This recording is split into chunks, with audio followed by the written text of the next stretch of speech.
आज हम करने वाले हैं फॉर्म्स ऑफ वर्ब्स। अब फॉर्म्स ऑफ वर्ब्स टॉपिक इसलिए नहीं कराए गए कि आप लोगों को फॉर्म्स ऑफ वर्ब्स नहीं पता होते।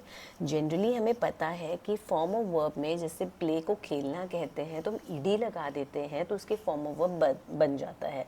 जैसे प्ले, प्लेड एंड प्लेड। ठीक है। जंप है कूदना तो जंप, जम्प्ड एंड जम्प्ड हो जाता है।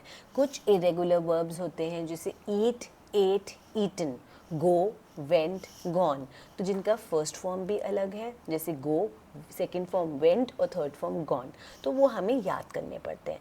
लेकिन जो सबसे ज़्यादा कन्फ्यूजन होती है वो ये होती है कि कुछ वर्ड्स ऐसे हैं जिनका फॉर्म ऑफ वर्ब बदलता ही नहीं है। उनका ना तो कोई ईडी रूप होता है, उनके पीछे ईडी नहीं लगता है, जो कि हम स्पोकन इंग्लिश में लगा देते हैं और जो सबसे बड़ी गलती होती है।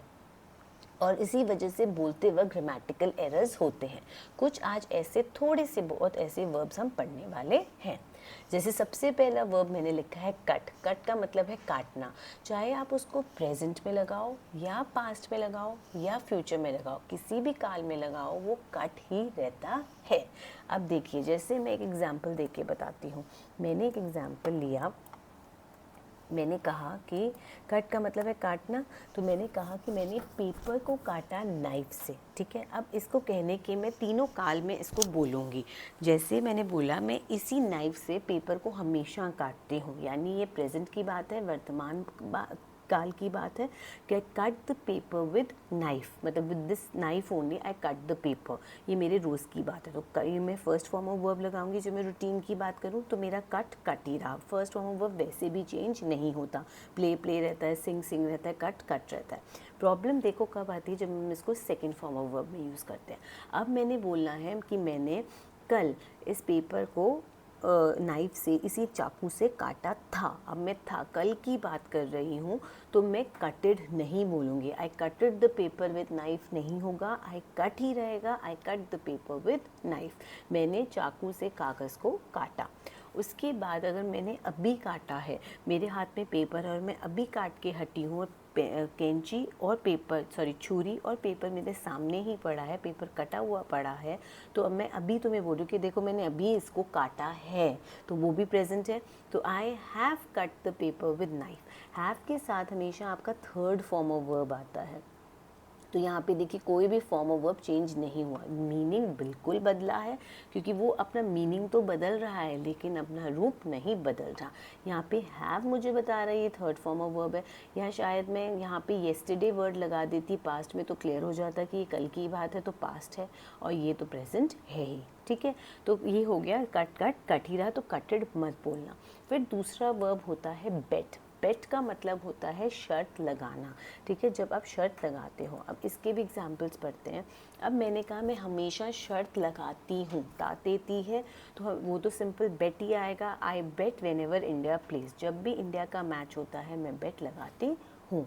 उसके बाद अगर मैंने कल बेट लगाई थी तो वो पास्ट हो गया, तो मैं आई बेटेड नहीं बोलूँगी, तो भी मैं यही बोलूँगी आई बेट येस्टरडे एंड आई वन। मैंने शर्त लगाई थी भी आगे, तब भी वो बेट रहा और मैं जीत गई।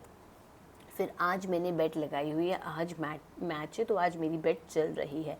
I have bet on this match, मैंने बेट लगाई हुई है, काम कर दिया है। ठीक है। तो यहाँ पे भी देखिए बेट बेट बेट ही रहा। ऐसे और वर्ड्स हैं स्प्रेड। स्प्रेड का मतलब है फैलाना।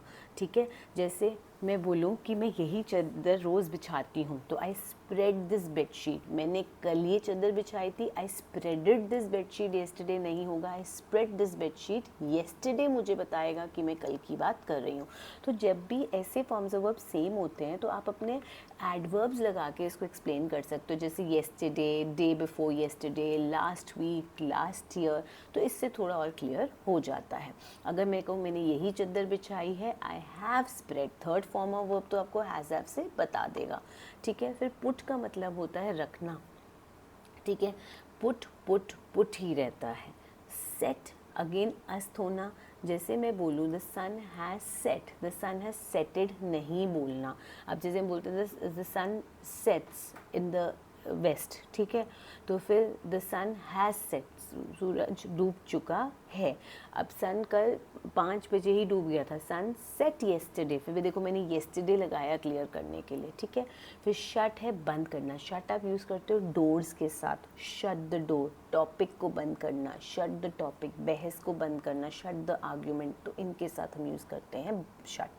हिट होता है मारना। अब बहुत से बच्चे इसको बोल देते हैं hitted, he hitted me is completely wrong, आपने हिट ही बोलना है, क्लियर।